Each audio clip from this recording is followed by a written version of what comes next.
Saudara-saudara yang dikasihi oleh Tuhan Yesus Kristus, mari kita bersama-sama menghadap Tuhan, kita mohon pimpinan Roh Kudus. Mari kita berdoa. Tuhan Allah yang kami kenal di dalam nama Tuhan Yesus Kristus,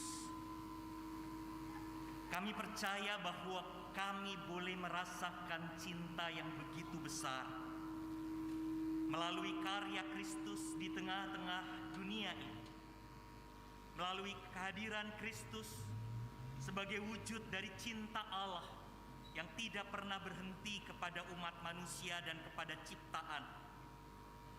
Kami sungguh bersyukur ya Tuhan, kalau kami boleh memperingati kehadiran-Mu, memperingati karya-Mu, memperingati jalan salib yang Engkau lewati sebagai jalan cinta.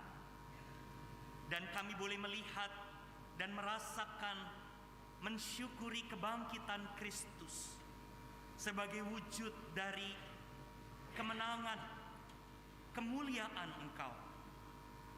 Karena itu pada saat ini ya Tuhan, kami ingin mensyukuri kehadiran-Mu, jalan salib yang Engkau lakukan, dan kebangkitan yang Engkau alami. Kami ingin memperingati itu sebagai wujud dari kesungguhan kami untuk menjadi murid-murid Kristus. Pimpinlah kami dengan kuasa Roh Kudus-Mu. Sanggupkan kami dan mampukan kami agar kami tidak hanya pandai memuji nama Tuhan dan menyebut kebaikan-Mu, tetapi kami juga mampu untuk hidup di dalam kebaikan dan kebenaran seperti yang Kristus tunjukkan kepada kami. Kalau pada saat ini kami akan membaca Alkitab dan merenungkan firman Tuhan, pimpinlah kami juga dengan kuasa Roh Kudus-Mu, sehingga kami dimampukan oleh Tuhan sendiri. Kami berdoa memohon di dalam nama Tuhan Yesus Kristus. Amin.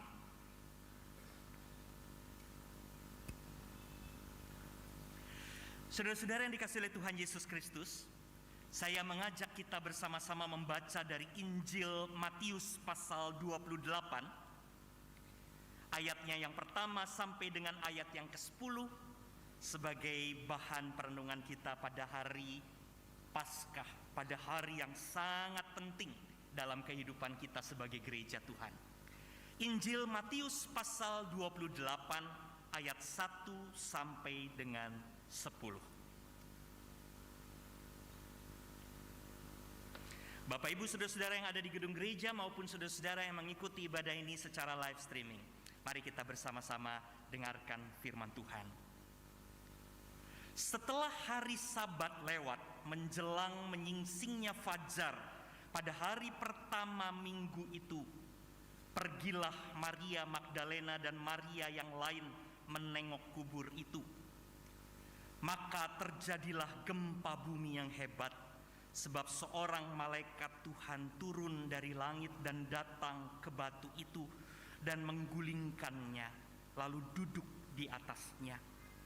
Wajahnya bagaikan kilat dan pakaiannya putih bagaikan salju. Dan penjaga-penjaga itu gentar ketakutan dan menjadi seperti orang-orang mati. Akan tetapi malaikat itu berkata kepada perempuan-perempuan itu, "Janganlah kamu takut, sebab aku tahu kamu mencari Yesus yang disalibkan itu. Ia tidak ada di sini, sebab ia telah bangkit, sama seperti yang telah dikatakannya. Mari, lihatlah tempat ia berbaring. Dan segeralah pergi dan katakanlah kepada murid-muridnya bahwa ia telah bangkit dari antara orang mati. Ia mendahului kamu ke Galilea, di sana kamu akan melihat dia. Sesungguhnya aku telah mengatakannya kepadamu." Mereka segera pergi dari kubur itu dengan takut dan dengan sukacita yang besar, dan berlari cepat-cepat untuk memberitahukannya kepada murid-murid Yesus. Tiba-tiba Yesus berjumpa dengan mereka dan berkata, "Salam bagimu." Mereka mendekatinya dan memeluk kakinya serta menyembahnya. Maka kata Yesus kepada mereka, "Jangan takut. Pergi dan katakanlah kepada saudara-saudaraku supaya mereka pergi ke Galilea, dan di sanalah mereka akan melihat aku." Saudara-saudara yang dikasihi oleh Tuhan Yesus Kristus, demikianlah pembacaan Injil Tuhan Yesus Kristus. Berbahagialah kita semua yang mendengarkan firman, tetapi terlebih yang memelihara firman itu dalam hidup sehari-hari. Saudara-saudara yang dikasihi oleh Tuhan, selamat sore.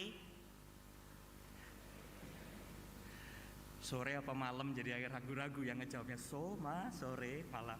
Saudara-saudara baik yang ada di gedung gereja maupun saudara-saudara yang mengikuti ibadah ini secara live streaming. Saya senang ada di tengah-tengah saudara-saudara. Saya ingin mengucapkan pertama-tama selamat Paskah Bapak Ibu, saudara-saudara. Selamat merayakan kebangkitan Kristus di tengah-tengah dunia ini. Saudara-saudara, saya pertama kali ada di tengah-tengah persekutuan ini, jadi cepat saja ya, nggak akan lama-lama. Saya mau memperkenalkan diri, nama saya Handi Hadiwitanto. Saudara-saudara boleh memanggil saya Handi. Saya adalah pendeta dari Gereja Kristen Indonesia, saya pendeta GKI. Tugas khusus sebagai dosen di Fakultas Teologi Universitas Kristen Duta Wacana. Jadi di dalam pelayanan saya sehari-hari, saya adalah pengajar dan peneliti di kampus di Fakultas Teologi. Saya tidak berjemaat dalam arti melakukan tugas pastoral sehari-hari. Nah, saudara-saudara, sekali lagi saya senang bisa ada di tengah-tengah persekutuan ini. Izinkan saya juga menyampaikan selamat Paskah dari teman-teman di Civitas Akademika di Universitas Kristen Duta Wacana di Yogyakarta pada saudara-saudara. Selamat Paskah juga saya rasa kami sampaikan atas nama Gereja Kristen Indonesia kepada saudara-saudara. Biarlah kita sebagai sebuah persekutuan dan Gereja Kristus kita boleh memuliakan nama Tuhan bersama-sama. Kenalan yang lain-lain udah nggak terlalu penting ya saudara-saudara. Istri saya ada satu saudara-saudara di Yogyakarta, namanya Krista Hulu, dia pendeta juga, makanya tidak bisa ikut karena tiap hari Minggu yang satu ke kiri, yang satu ke kanan. Saya khotbah di mana, dia khotbah di mana, jadi kami nggak pernah barengan. Istri saya pendeta dari Sinode Banuani Hakeriso Protestan, itu Sinode Gereja Nias, orang Nias. Anak saya udah agak gede-gede saudara-saudara, satu di Surabaya, satu ada di Depok di Jawa Barat. Jadi kami sudah pencar-pencar gitu ya, kesana kesini, dan jadi tidak bisa selalu bareng-bareng. Nah, saudara-saudara yang dikasihi oleh Tuhan, saya mau mengajak kita menggunakan waktu sejenak untuk merenungkan firman Tuhan. Tema Paskah kita pada saat ini yang sudah disiapkan, kebangkitannya mendatangkan sukacita yang besar. Kebangkitan Kristus mendatangkan sukacita buat kita. Saudara-saudara, amin. Kebangkitan Kristus mendatangkan sukacita buat kita semua. Saudara-saudara setuju? Lalu apa lagi yang harus saya khotbahkan? Saudara-saudara sudah setuju, saudara sudah amin, maka selesailah khotbah ini. Dan Pak Erik sudah mulai mendelik dari situ. Lu dipanggil jauh-jauh khotbah 30 menit katanya ya minimal.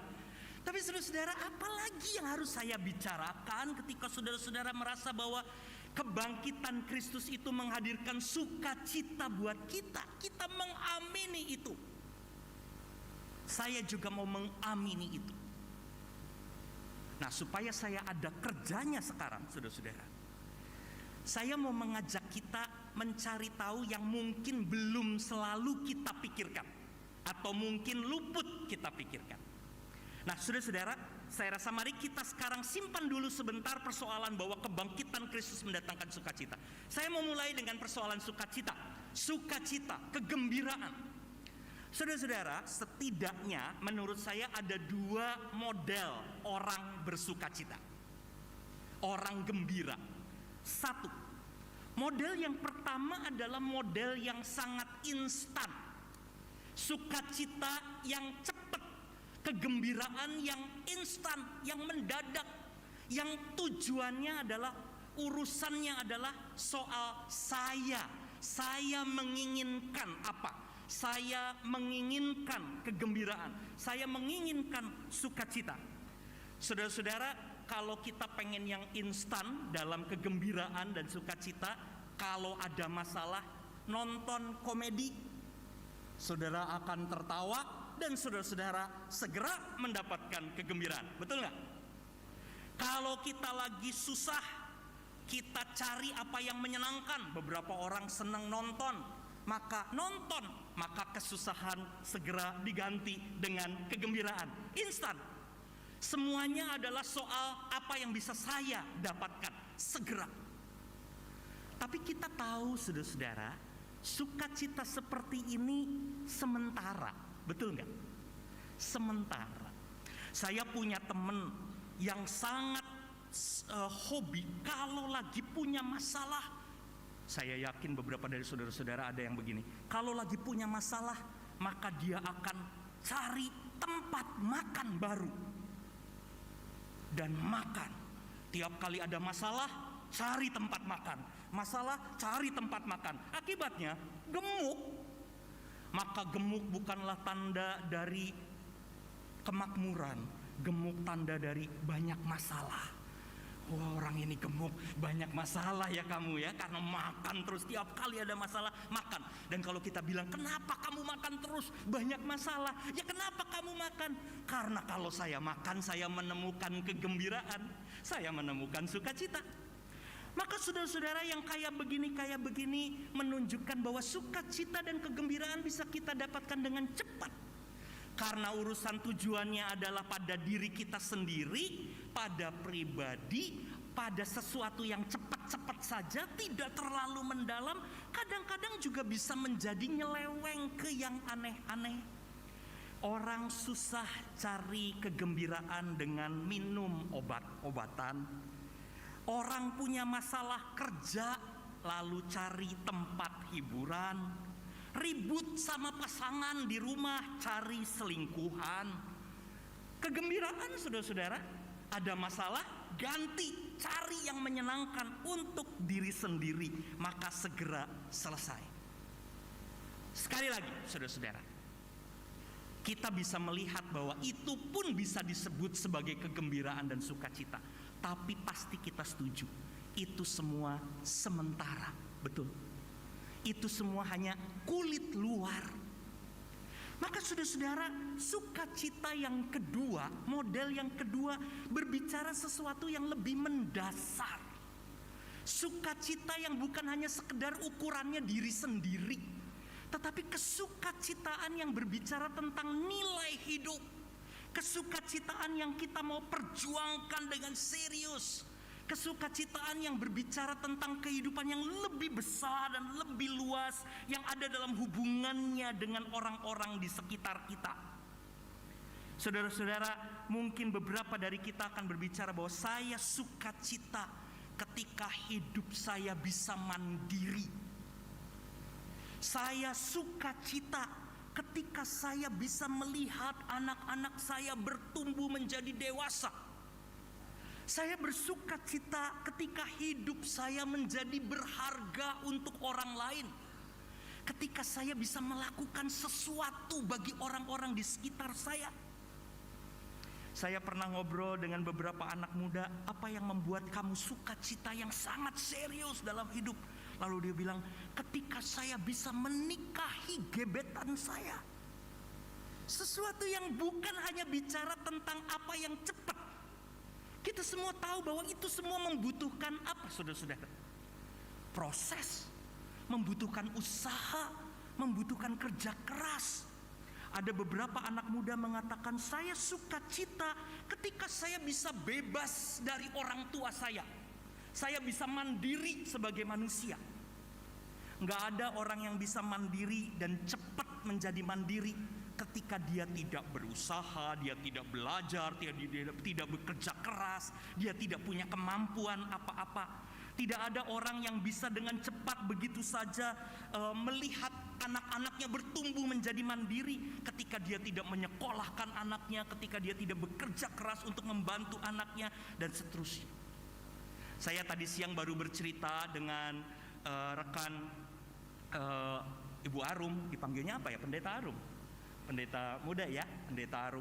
Kami bercerita dengan Pendeta Setiawati. Saya bercerita bahwa salah satu yang membuat saya gembira adalah meskipun anak-anak saya jauh, yang satu ada di Surabaya, yang satu ada di Depok, sayanya sendiri di Jogja, tapi yang membuat saya sukacita adalah ketika mereka masih mau video call dengan kami setiap malam. Setiap malam kami teleponan, video call untuk ngobrol, sekedar ngobrol 5 menit, 10 menit, dan kemudian selesai. Dan saya merasa itu kegembiraan buat saya.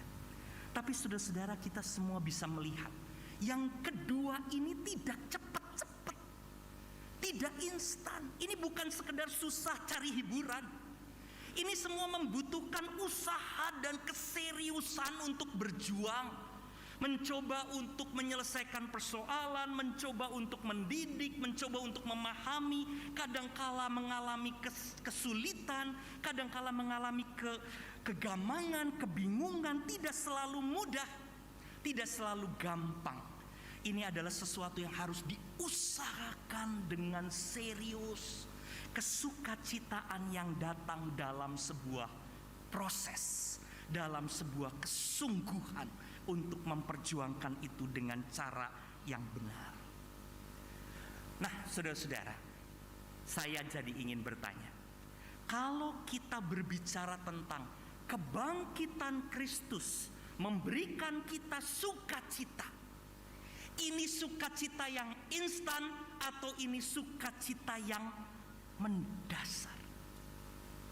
Ini sukacita yang hanya segera saja kita dapatkan tanpa pengertian yang sungguh-sungguh, atau sebuah kesukacitaan yang memang betul-betul datang dalam proses yang benar, proses mengenal Kristus, proses memahami Kristus, proses berjuang seperti Kristus.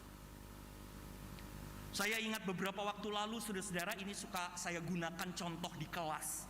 Saya pernah ada dalam sebuah persekutuan, ada WL-nya seperti tadi ya, ada worship leadernya, ada banyak pemimpin di depan, lalu kemudian bercerita, kita semua sedang menghadap Tuhan.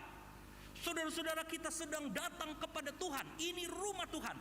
Kita harus bersukacita.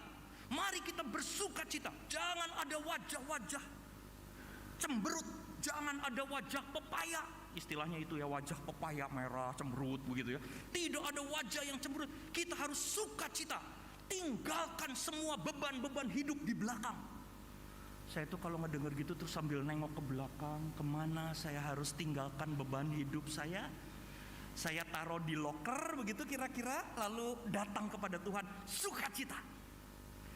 Saya menyadari bukan salah tentu ya, itu adalah ekspresi iman. Tapi saya seringkali menyadari kesukacitaan kita menghadap Kristus seringkali lalu dipahaminya dengan cara sebagai sesuatu yang instan. Sukacita kepada Kristus seolah-olah kalau kita punya beban, percaya Kristus, semua beres gitu loh. Kita punya masalah, bicara tentang Yesus yang bangkit, masalah kita hilang. Kita membayangkan bahwa gereja dan kekristenan sebagai tempat hiburan. Ada masalah, datang, masalah selesai. Tapi sementara masalah kita tetap ada, persoalan kita tetap ada. Kita lupa untuk berbicara tentang bahwa kesukacitaan kita ketika kita menyambut Kristus haruslah sebuah kesukacitaan yang mendalam, yang berbicara tentang kesungguhan kita untuk memahami apa yang sebetulnya sedang kita bicarakan, apa yang harus kita perjuangkan dengan serius. Nah, saudara-saudara, sekarang saya mau mengajak kita melihat Injil Matius 28 ini dengan cepat. Ya, saudara-saudara. Di dalam Injil Matius 28, saudara-saudara, ada dua kata sifat yang dipakai. Satu, sukacita. Yang kedua, takut. Coba saudara-saudara lihat dengan cepat. Ada berapa kali kata sukacita muncul dan ada berapa kali kata takut muncul. Coba saudara-saudara lihat sebentar ke dalam Alkitab kita. Kalau ada yang bisa cepat-cepat lihat, berapa kali kata sukacita muncul dan berapa kali kata takut muncul.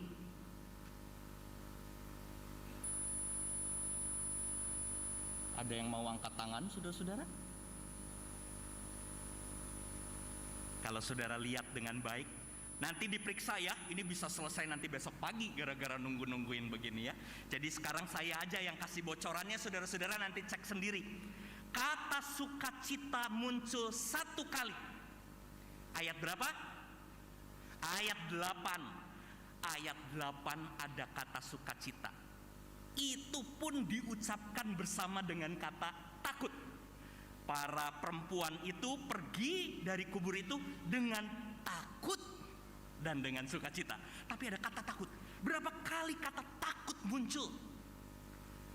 Setidaknya saudara-saudara, kalau sama hitungannya dengan saya, ada 4 kali kata takut muncul. Ayat 4, ayat 5, ayat 8, ayatnya yang ke-10. Sekali lagi, ayat 5, ayat 8 bicara tentang sukacita, tetapi sukacita dan takut bersamaan. Kata takut muncul 4 kali. Kalau saudara-saudara mengatakan, loh ayat 5 dan ayat 10 kan bicara tentang jangan takut. Betul, saudara-saudara ya, jangan takut. Tapi berarti ada ketakutan di tengah-tengah para murid, para perempuan yang datang pada saat itu di tengah kubur Yesus. Saudara-saudara, kata takut di dalam Matius 28 menjadi sesuatu yang cukup serius. Menunjukkan bahwa para murid, para perempuan, orang-orang yang mengaku percaya kepada Yesus pada saat itu tidak serta-merta mengerti dengan jelas apa yang harus mereka lakukan, apa yang terjadi dalam kehidupan mereka. Kalau kita dengan gampang mengatakan Yesus bangkit, bersukacita. Saya lebih senang mencoba menunjukkan cerita di dalam Alkitab. Yesus bangkit dan mereka takut. Mereka bingung. Mereka tidak mengerti.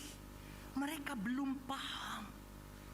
Dan mereka harus belajar terus-menerus untuk menjadi lebih paham. Ayat 6 dan 7 adalah ayat yang menarik, saudara-saudara. Ketika di situ dikatakan, Ia telah bangkit, Ia tidak ada di sini. Ayo ingatlah apa yang pernah Tuhan Yesus katakan kepada kalian. Para perempuan dan murid-murid Yesus selalu diajak untuk mengingat kembali apa yang mereka pahami. Saudara-saudara, kata takut di dalam Matius 28 menggambarkan bahwa para murid, para perempuan, orang-orang yang percaya kepada Yesus adalah orang-orang yang harus belajar memahami Yesus. Orang yang harus belajar mengerti Yesus dengan baik. Kesukacitaan hanya akan muncul ketika mereka mengatasi rasa takut mereka. Kesukacitaan yang besar yang dikatakan dalam tema kita hanya bisa terjadi kalau mereka paham, kalau mereka mengerti Yesus dengan baik, kalau mereka terus-menerus belajar kepada Yesus. Saudara-saudara, sukacita kita bersama dengan Kristus bukan sukacita yang hanya dengan mudah asal datang ke gereja kamu pasti sukacita, asal percaya Kristus kita pasti sukacita. Saya yakin saudara-saudara, kita punya banyak masalah. Kita datang ke gereja bukan berarti masalah kita hilang kan. Kalau para worship leader mengatakan tinggalkan bebanmu di belakang pada saat kita ke gereja, setelah selesai gereja kan kita balik, beban kita masih ada. Betul gak sih saudara-saudara? Kalau saya punya hutang 10 juta dan saya gak bisa bayar, datang ke gereja, sukacita, tinggalkan beban di belakang. 10 jutamu lupakan. Selesai gereja kan gak tiba-tiba 10 jutanya lunas. Pas pulang gereja 10 jutanya sudah bertambah jadi 15 juta barangkali.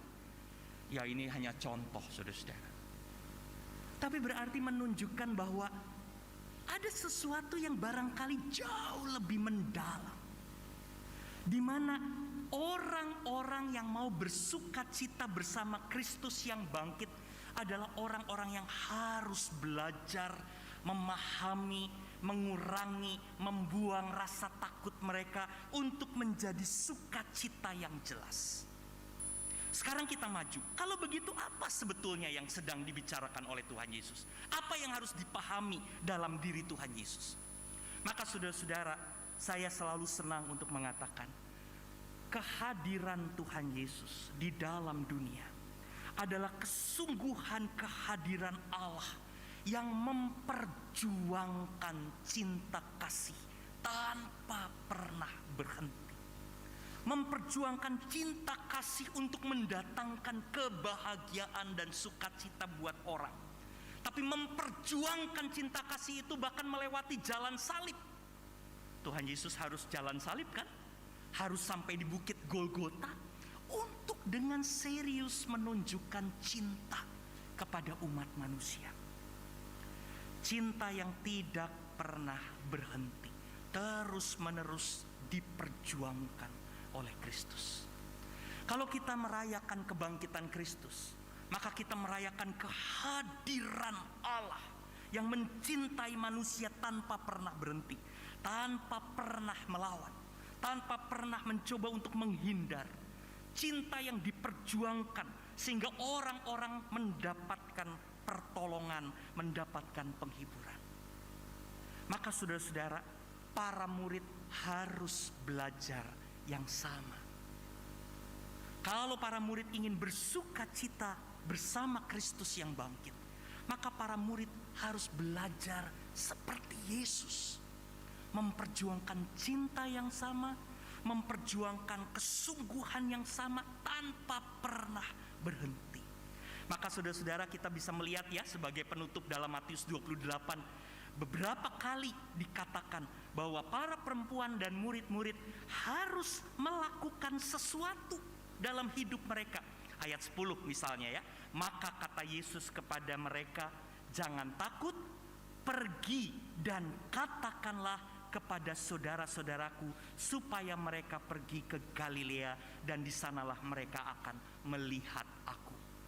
Para perempuan itu disuruh untuk mengerjakan, berkarya dan melayani, pergi kepada saudara-saudara yang lain, bercerita, mencoba berjuang, belajar bersama, melakukan dan memperjuangkan cinta Kristus bersama-sama, dan melakukan banyak hal yang menghadirkan kebahagiaan bagi banyak orang seperti Kristus. Saudara pasti tidak ada yang melupakan akhir dari Matius 28 yang terkenal, yang seringkali disebut sebagai amanat agung, ya, ayat 19 dan ayat 20.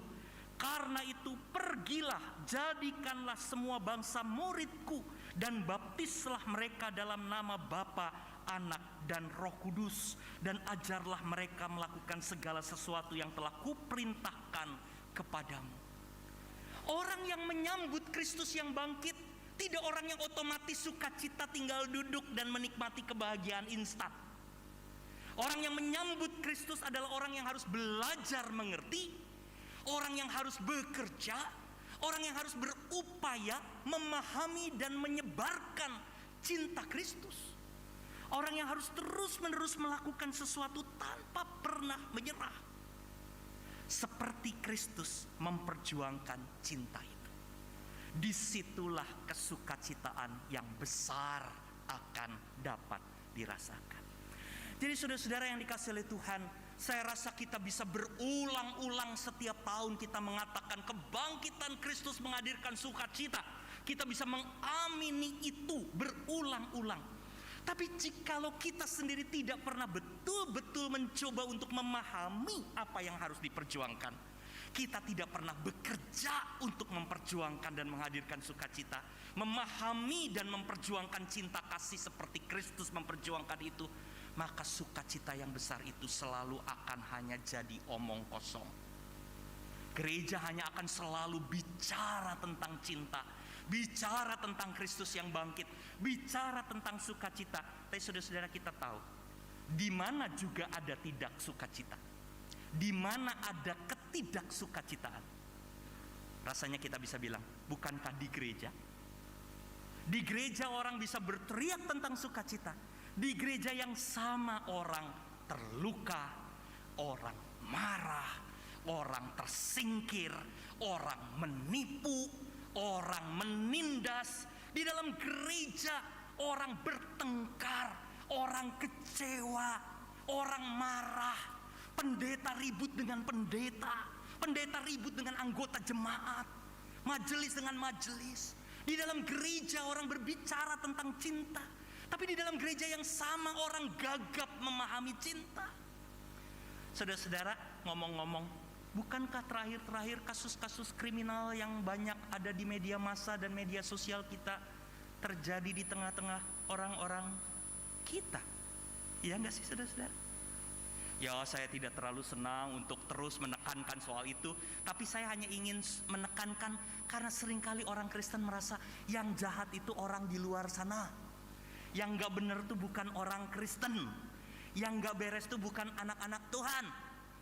Saya pikir mari kita buka mata dan jujur mengatakan semua terjadi di tengah-tengah kita. Kegagapan orang untuk memperjuangkan cinta, memperjuangkan kebahagiaan, bukan menghadirkan kekerasan, bukan menghadirkan penipuan, bukan menghadirkan ketidakjujuran. Saudara ingat minggu lalu kalau saudara membaca bacaan yang sama, dugaan saya karena menggunakan Common Lectionary, bacaannya kan Pontius Pilatus. Saya tidak tahu persis atau tidak, tapi saudara tahu cerita tentang Pontius Pilatus ya? Pontius Pilatus yang cuci tangan itu. Kalau saudara tengok ceritanya dengan baik ya, di dalam Matius 27, Pontius Pilatus itu adalah orang yang sejak awal tahu apa? Tahu bahwa Yesus tidak bersalah. Betul nggak? Coba deh baca ceritanya ya. Sejak awal dia tahu orang ini tidak bersalah. Masih dikonfirmasikan ketika istrinya datang, jangan ikut campur, orang ini orang benar. Pontius Pilatus sejak awal tahu Yesus tidak bersalah. Tapi apa persoalan terbesar dari Pontius Pilatus? Bukan hanya soal cuci tangan terakhir itu. Apa persoalan terbesar dari Pontius Pilatus? Dia tidak pernah serius menggunakan apa yang dia tahu, kebenaran dan cinta untuk berjuang. Jadi Pontius Pilatus itu cuci tangannya bukan terakhir. Sejak awal dia sudah cuci tangan sebenarnya. Kalau saudara-saudara lihat ceritanya, berulang-ulang dia tanya, jadi saya harus apa pada Yesus ini? Orang ini orang benar, jadi saya harus apa? Dia pemimpin, dia bisa melakukan sesuatu. Tidak, dia tidak mengambil peran karena dia tidak berjuang menggunakan informasinya. Maka saudara-saudara, orang baik itu bukan orang yang hanya tahu benar dan salah. Orang baik itu adalah orang yang tahu bagaimana memperjuangkan yang baik. Setuju? Tidak cukup hanya tahu tentang yang baik dan yang tidak baik, tapi harus ada orang yang bersedia memperjuangkan yang baik. Dan kita tahu Tuhan Yesus bersedia memperjuangkan itu sampai mati, memperjuangkan supaya menjadi sukacita buat manusia dan kehidupan. Omong kosong saudara-saudara kalau gereja mau bicara tentang kesukacitaan yang besar. Saya akan jadi pendeta yang juga omong kosong di mimbar ini.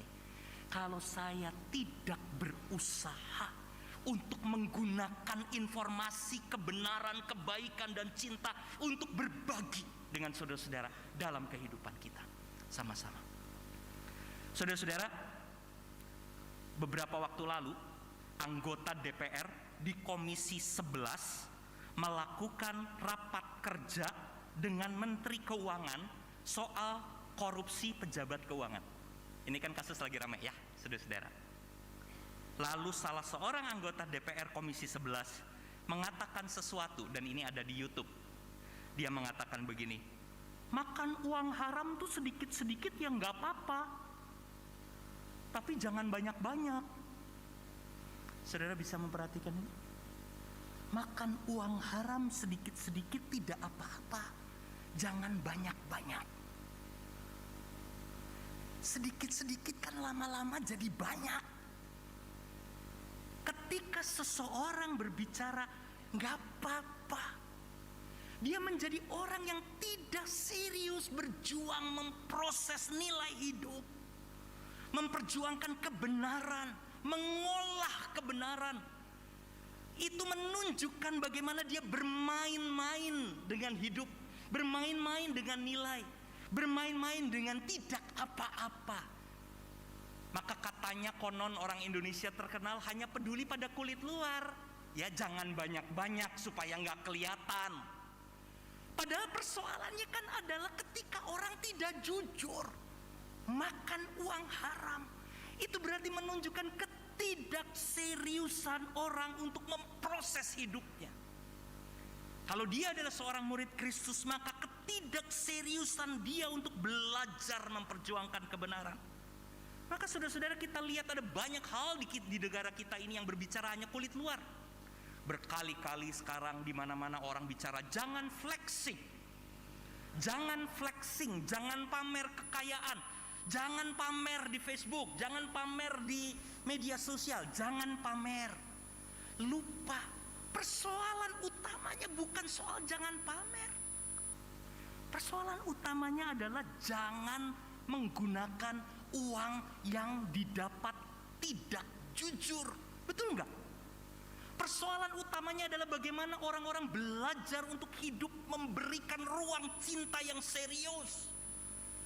Bukan hanya supaya tidak kelihatan di luar.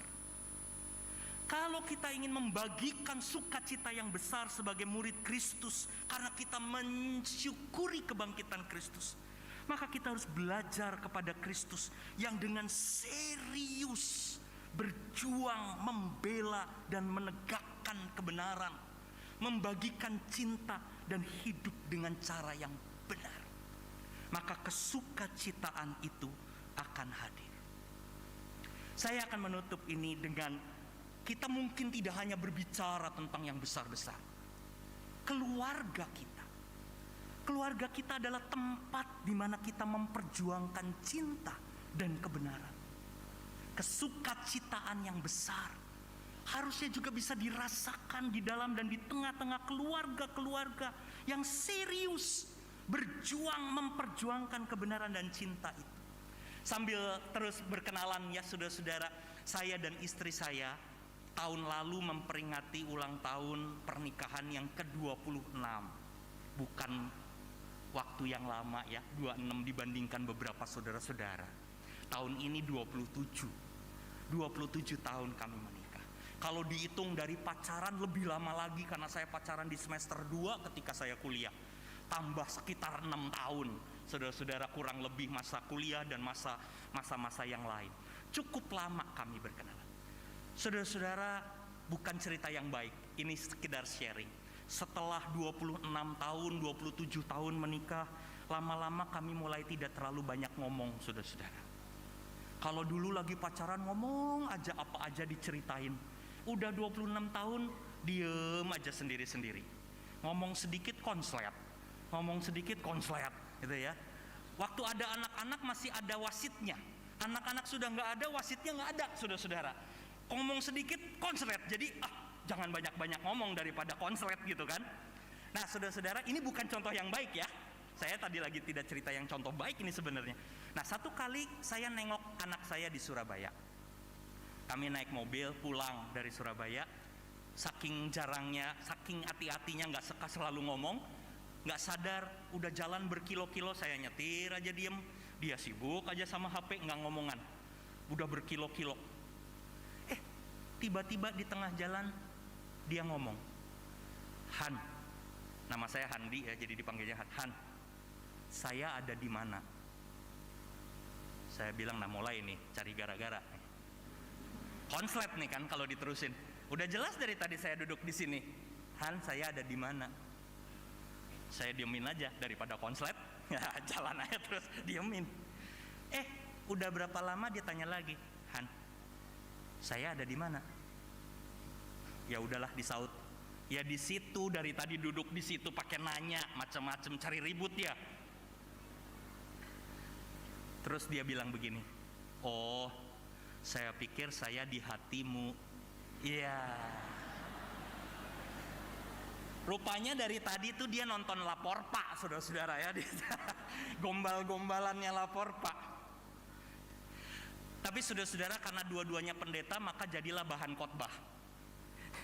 Kami jadi ngobrol gitu ya maksudnya. Jadi ngobrol. Dan kemudian kami mulai menjadi serius dengan obrolan kami. Istri saya tuh sampai bilang, Han, kalau kita diem-dieman lama-lama di rumah kita jadi tetangga loh. belakangan dia ngomong kalau udah bukan tetangga kita jadi kayak anak kos loh. Anak kos satu kamar tapi nggak kenal siapa kamu. Saudara-saudara, maka itu menjadi sesuatu yang lalu serius. Saya setidaknya berpikir, pertanyaan saya adalah apakah saya masih tetap memberi ruang untuk pasangan saya, ruang cinta, ruang kebenaran, ruang kedekatan, ruang relasi. Ini cerita kita dalam berbagai variasi. Ini cerita kita. Kesukacitaan kita sebagai murid Kristus bukan instan hanya karena saya percaya Kristus, saya menyambut Kristus yang bangkit, sukacita. Tidak, saudara-saudara. Kesukacitaan adalah kesungguhan kita untuk terus belajar kepada Kristus yang memperjuangkan cinta, memberi ruang, mencoba untuk bekerja, memahami dan membagikan itu. Maka saya terus bertanya dalam diri saya, apakah saya masih memberi ruang buat istri saya? Apakah kita memberi ruang buat anak-anak kita? Apakah gereja ini memberi ruang buat masyarakat? Apakah kita memberi ruang pada orang-orang di sekitar kita? Apakah kita melakukan sesuatu? Kesukacitaan karena Kristus yang bangkit adalah sesuatu yang harus kita perjuangkan. Karena Kristus meminta kita pergi, belajar, memahami, mengatasi rasa takut, dan menghadirkan berkat bagi banyak orang di sekitar kita. Saudara-saudara yang dikasihi oleh Tuhan, mari kita menyambut Kristus yang bangkit itu dengan bersedia terus belajar, mencari, melihat, dan membagikan ruang cinta yang Kristus ajarkan di tengah-tengah hidup kita. Saudara-saudara yang dikasihi oleh Tuhan, saya mau mengajak kita berdoa bersama-sama menutup seluruh renungan ini. Tapi saya mau mengajak kita bersama-sama untuk merenungkan komitmen kita sebagai gereja. Kesungguhan kita untuk menyambut Kristus yang bangkit. Dalam kesungguhan kita untuk belajar memahami cinta Kristus. Mari saudara-saudara kita masuk di dalam doa, dan saya akan mengundang saudara-saudara untuk berkomitmen dalam hidup kita.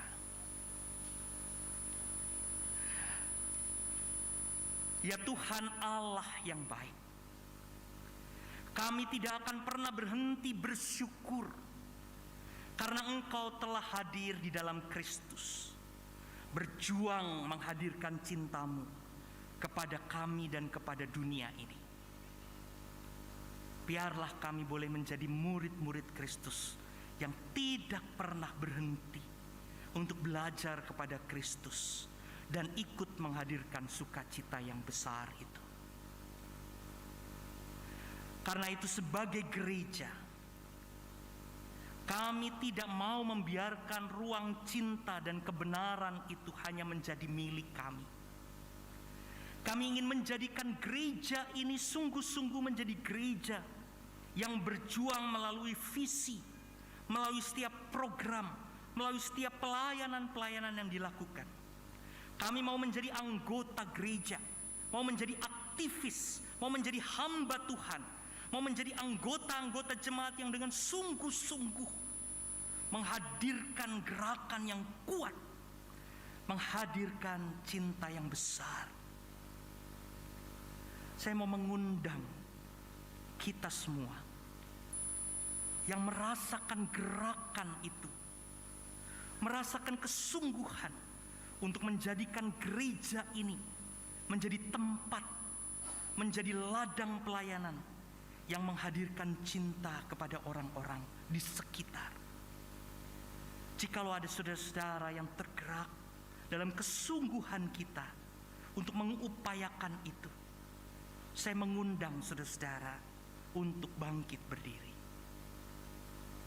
Kita ingin menjadikan gereja ini bukan hanya sekedar tempat melakukan kegiatan-kegiatan untuk diri sendiri, kegiatan-kegiatan tanpa makna. Kita tidak mau membiarkan diri kita sebagai pelayan-pelayan yang tidak tahu apa yang harus dan mau dikerjakan. Kita ingin agar gereja ini sungguh-sungguh melakukan tugasnya, menghadirkan kekuatan di tengah-tengah masyarakat. Jikalau kita merasakan ini sebagai kesungguhan, sebagai sebuah gerakan dan tantangan, saya mengundang saudara-saudara untuk bangkit berdiri.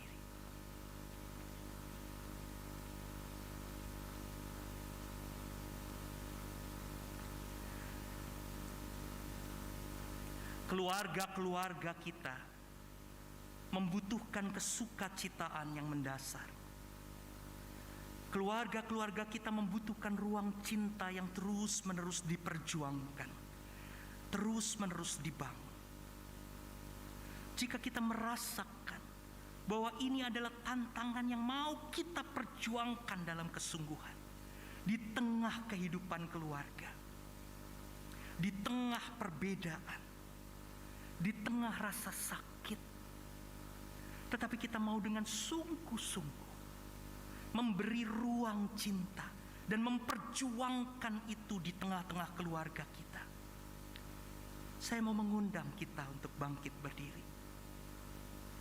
Kita mau dengan sungguh-sungguh membiarkan karya Kristus kita pahami dan kita perjuangkan dalam kesungguhan.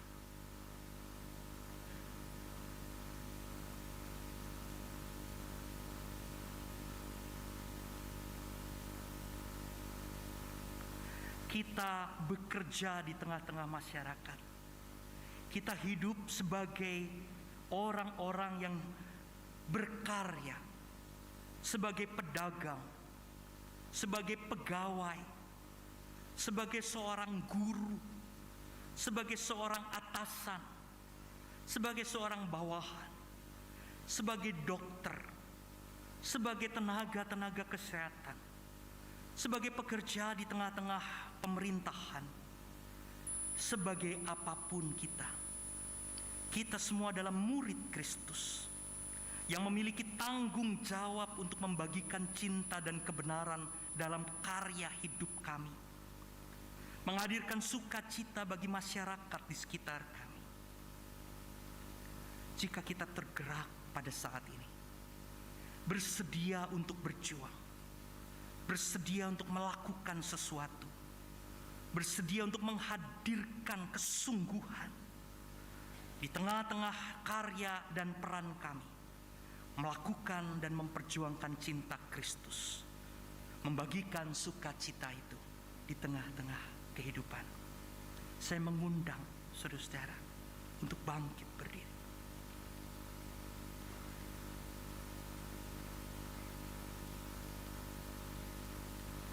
Ya Tuhan Allah yang baik, biarlah peristiwa kebangkitan Kristus, peristiwa cinta yang begitu besar kepada umat manusia, boleh kami sambut di dalam kesungguhan kami untuk hidup membiarkan ruang cinta itu terbuka, berjuang dalam kesungguhan, menghadirkan kesukacitaan.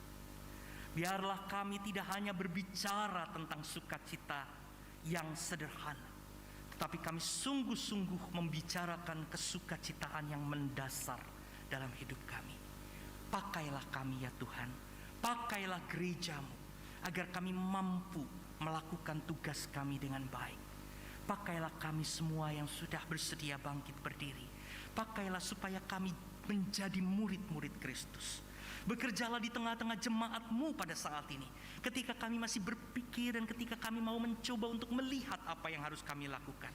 Karena kami tahu Engkau melihat kami semua dan bersedia menggunakan kami semua untuk menjadi alat-Mu. Ya Tuhan, biarlah nama Tuhan dipermuliakan dan biarlah kesukacitaan itu dapat menjadi bagian dalam hidup kami semua. Hanya di dalam nama Tuhan Yesus Kristus, Tuhan yang sudah menjadi juru selamat kami, yang sudah hadir di tengah-tengah kehidupan ini, bersedia untuk mati demi cinta kepada kami semua dan bangkit dalam kemuliaan. Kami berdoa dan bersyukur. Amin. Silakan duduk saudara-saudara. Terima kasih, kita mau bersama-sama memuliakan Tuhan kembali dan saya kembalikan pada WL.